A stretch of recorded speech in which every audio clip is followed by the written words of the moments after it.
SwayamPrabha. Digital India. Educated India.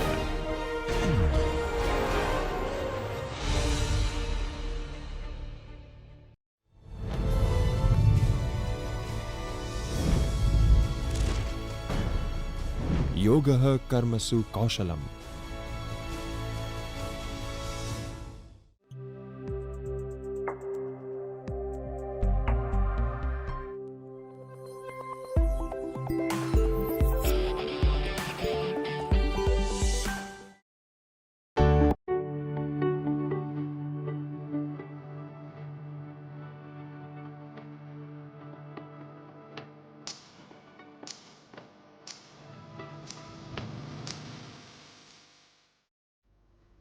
Hello students, my name is Ishan Shenolikar and today I will be talking about Principles of Economics Part 2, which is an extension of the first part which we saw. So if we look at the core objectives of the session, first we try to understand the scientific approach used by the economists. Then we try and explain the role of assumptions and models in economic analysis. Third, we describe the circular flow diagram and the production possibility frontier. Next, we distinguish between micro and macroeconomics, and finally we differentiate between positive and normative economics. Let us look at the first aspect where we consider an economist as a scientist. So, economists strive to approach their subject matter with the objectivity of a scientist. Though economics deals with human behavior, something we all observe and engage in, it still adheres to the scientific method. Economists often hypothesize, gather data and analyze the evidence. Like other scientists, they develop models that simplify the complexity of real world in order to highlight essential mechanisms and relationships. The scientific method in economics often begins with an observation of a phenomena such as inflation. The economist might propose that inflation results from excessive money printing. To evaluate this hypothesis, they would gather and compare data on inflation and money supply from various countries. If the two variables correlate strongly, it strengthens the validity of the hypothesis. However, economists face a major limitation. They cannot conduct controlled laboratory experiments like natural scientists. Instead, they rely on natural experiments offered by historical events. For example, the hyperinflation in Zimbabwe during the late 2000s provided a real-world scenario to study the effects of excessive money printing. Similarly, the oil shocks of the 1970s gave economists a chance to analyze supply disruptions and their macroeconomic consequences. These events act as test cases that validate or challenge economic theories. Let us look at the importance of understanding this approach for BBA students. So, for BBA students, understanding how economists function as scientists is crucial. Business decisions require logical analysis, data interpretation, and ability to forecast potential outcomes, skills that are grounded in economic reasoning. Whether one is making pricing decisions, assessing market trends, or designing financial strategies, the scientific approach of economics helps develop structured thinking. By learning how economists build and test their models, BBA students gain tools to predict consumer behavior, assess market risks, and make evidence-based decisions. In today's data-driven business environment, this mindset also prepares students to work with analytics and business intelligence platforms effectively. Furthermore, this scientific approach lays a strong foundation for those aspiring to pursue a career in consulting, finance, policy making, and entrepreneurship. Now let us move to the role of assumptions. Assumptions are a cornerstone of economic thinking because they allow economists to simplify the complex and multifaceted nature of the real world. By intentionally narrowing the scope of analysis, economists are able to isolate key relationships and causal mechanisms. Without assumptions, economic models would become overwhelmingly complex and virtually impossible to apply in a meaningful way. For example, when studying international trade, an economist might assume only two countries and two goods. While this is clearly a simplification, it serves a critical purpose. It strips away peripheral factors so that the economists can focus purely on the benefits of specialization and comparative advantage. This type of modeling allows us to gain clearer insights into why and how countries benefit from trade, even when one is more productive in all areas. The role of assumptions becomes even more evident in distinguishing between short run and long run economic phenomena. In the short run, economists often assume prices are sticky, meaning they do not adjust immediately to changes in demand and supply. This helps in analyzing situations like sudden unemployment or the effect of interest rate changes. In contrast, long run models generally assume flexible prices, allowing for equilibrium adjustment across markets. Each type of assumption serves a different purpose, tailored to the time frame and nature of economic issue under consideration. To draw a parallel from physics, just as a physicist might ignore air resistance to study the motion of a falling object, economists ignore some real world complexities to understand the fundamental dynamics of market or policy. This does not mean that results are unrealistic. Rather, the insights gained from simple models often apply broadly and form the basis of more complex and nuanced analysis. For example, in labor economics, assumptions are made about worker rationality and firm behavior to analyze wage determination. In consumer theory, economists assume individuals act rationally and seek to maximize utility. Though not always true in every instance, this assumption allows us to help with the construction of demand curves and consumer behavior. Let us look at the importance of assumptions and their role for BBA students. For BBA students, the concept of assumptions in economics is highly relevant to business decision making. Every business model, forecasts, or strategic plans relies on certain assumptions about customer behavior, market conditions, competition, and technology. Understanding the nature and necessity of assumptions helps future business leaders to critically evaluate the models and the projections that they rely on. In finance, for example, investment models assume future market behavior based on historical trends. In marketing, customer segmentation is often built on assumed preferences and spending patterns.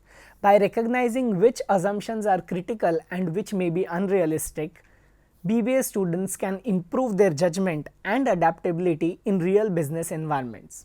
Furthermore, understanding assumptions encourages more transparent communication of risk and uncertainty, which is crucial in management consulting and policy making roles. Now let us move to economic models. Models are simplified representations of the real world. In economics, models often take the form of diagrams or equations. These models do not capture every detail but serve to explain specific aspects of the economy. The usefulness of a model lies not in its realism but in its ability to clarify how different parts of the economy interact with one another. Let us look at our first model, which is called the circular flow diagram. The economy is a complex web of millions of individuals and organizations engaging in countless activities: consuming, producing, working, investing, and so on. To understand how this system operates, economists use a simplified model known as the circular flow diagram. This model serves as a foundational tool to illustrate how different parts of the economy interact and how money and resources circulate among its key participants. So, as you can see on the screen, this is the circular flow diagram. At its core, the circular flow diagram represents an economy consisting of only two types of decision makers: households and firms. These agents participate in two main types of markets: markets for goods and services and markets for factors of production such as labor, land, and capital. The model visualizes a continuous flow of money, goods and services between these entities. Firms are responsible for producing goods and services. To do this, they require inputs, also called factors of production, including labor, which is human effort, land, which is a natural resource or any natural resource, and capital such as machinery, tool and buildings. These inputs are provided by households which own all factors of production in the economy. In return, households receive payments in the form of wages for labor, rent for land and profit for capital via rate of interest. In the markets for goods and services, households are the buyers and firms are the sellers. Households purchase the goods and services they want or need, which generates revenue for firms.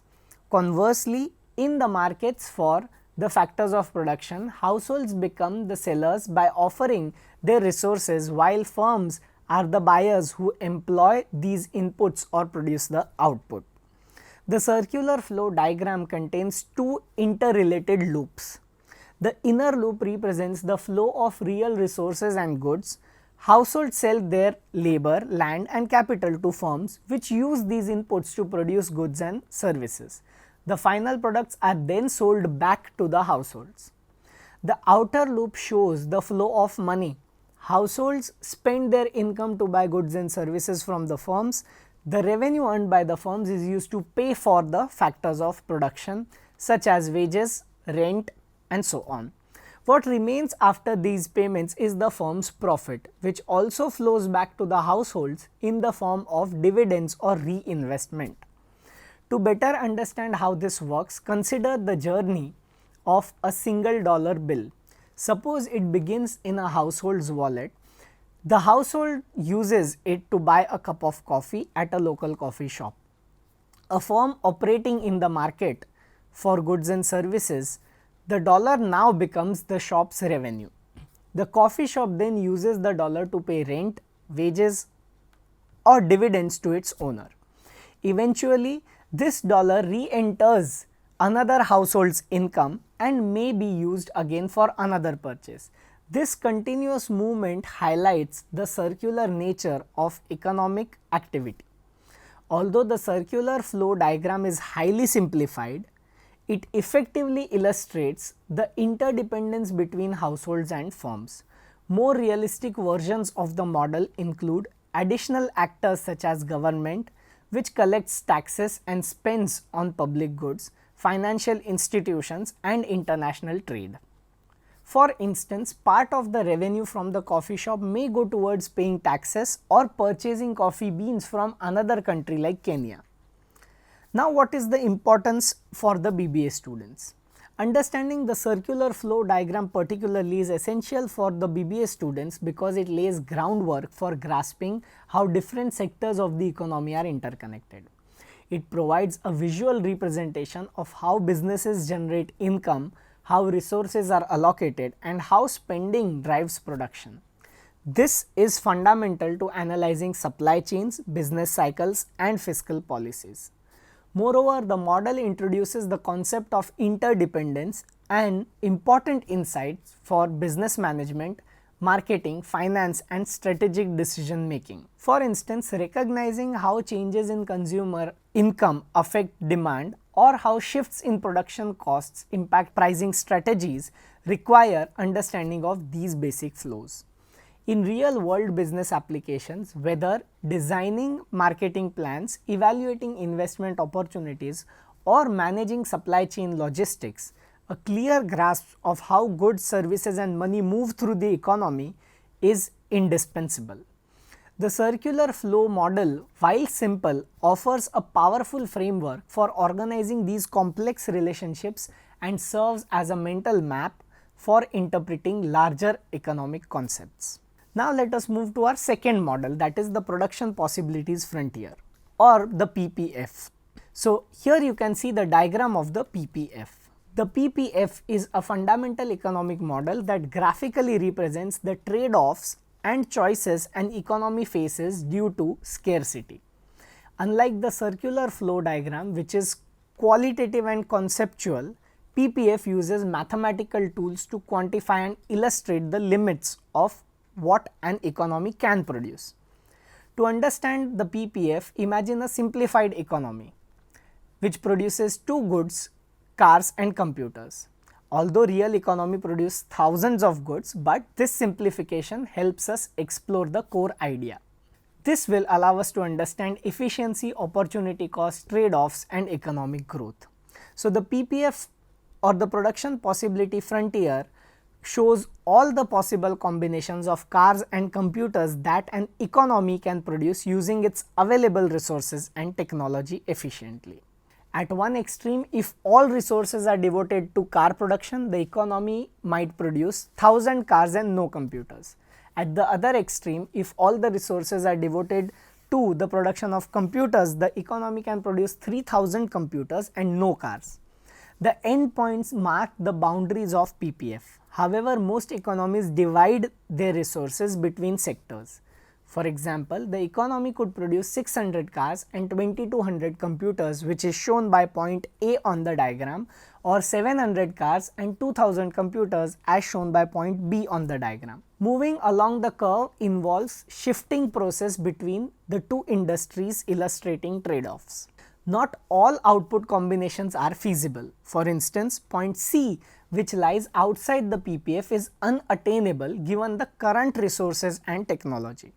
Points inside the frontier such as D, which is a combination of 300 cars and 1000 computers, represent inefficiency, possibly due to unemployment or underused capacity.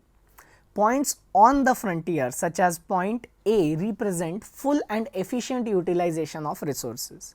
If an economy moves from point D to point A, it can increase output in both goods without additional resources merely by improving efficiency. The PPF also demonstrate opportunity cost, which is the value of the next best alternative foregone. Moving from point A to point B produces 100 more cars but at the cost of 200 fewer computers. Hence, the opportunity cost of 100 cars is 200 computers which were given up, or 2 computers per car. This ratio reflects the slope of the PPF, which varies along the curve, that is, it is not a straight line. The PPF is typically bowed outwards because resources are not perfectly adaptable between industries. Initially, shifting resources has low opportunity cost, but as more are transferred, the cost increases because they are increasingly less suitable resources which are being used. Consider point F, where the economy produces many computers and few cars. If some computer workers are reassigned to car production, the opportunity cost in terms of lost computers is low, since those workers aren't highly efficient in computer manufacturing. But at point E, where the economy is already focused on car production, shifting additional resources to car production requires sacrificing highly productive computer workers, thus increasing the opportunity cost steeply. This increasing cost gives PPF its characteristic of bowed shape. Over time, the PPF can shift outwards, representing economic growth. For example, technical improvement in the computer industry allows for more computers to be produced within the same inputs. As a result, the economy can produce more of both the goods, illustrated by a shift in the PPF to the right. In the graph, the movement from point A to point G means the economy now produces 2300 computers instead of 2200 and 650 cars instead of 600. The PPF encapsulates several key economic ideas, such as scarcity, where we see resources are limited; efficiency, where points on the frontier maximize output; trade-offs, where gaining more of one good requires sacrificing another; and opportunity cost, which is measured as the slope of the PPF. Economic growth as well, which is reflected in an outward shift of the frontier. Now let us look at the importance for BBA students. For BBA students, the PPF is not just a theoretical construct. it's a vital concept in strategic decision making, resource management and cost analysis. Business managers constantly face trade-offs when allocating budgets, labor and capital between projects. Understanding how to evaluate opportunity cost enables them to prioritize activities that offer higher returns. Moreover, efficiency and growth are central to every business function, from the operations of finance to marketing and strategy. The PPF helps future business leaders conceptualize constraints, forecast outcomes and plan resource use more efficiently. Whether managing a supply chain, expanding product lines or investing in technology, BBA students equipped with these models will better grasp the fundamental economic constraint and choices underlying all business decisions. Now let us move to the next objective of understanding microeconomics versus macroeconomics. Economics as a discipline is divided into two main branches, micro and macroeconomics. Though they are interconnected, each branch has distinct focus and set of questions that it addresses. Microeconomics is study of how individuals and households or firms make decisions and interact in specific markets. It explores issues such as how prices are determined, how resources are allocated within markets, how consumers choose what to buy and how businesses decide how much to produce. For example, microeconomics would examine how a rise in the price of coffee affects consumer demand or how a new tax impacts the profitability of small businesses. In contrast, macroeconomics deals with the economy as a whole. It focuses on broad aggregate outcomes such as national income, unemployment, inflation and economic growth. Macroeconomists analyze trends and cycles in overall economy and formulate policy to manage economic performance.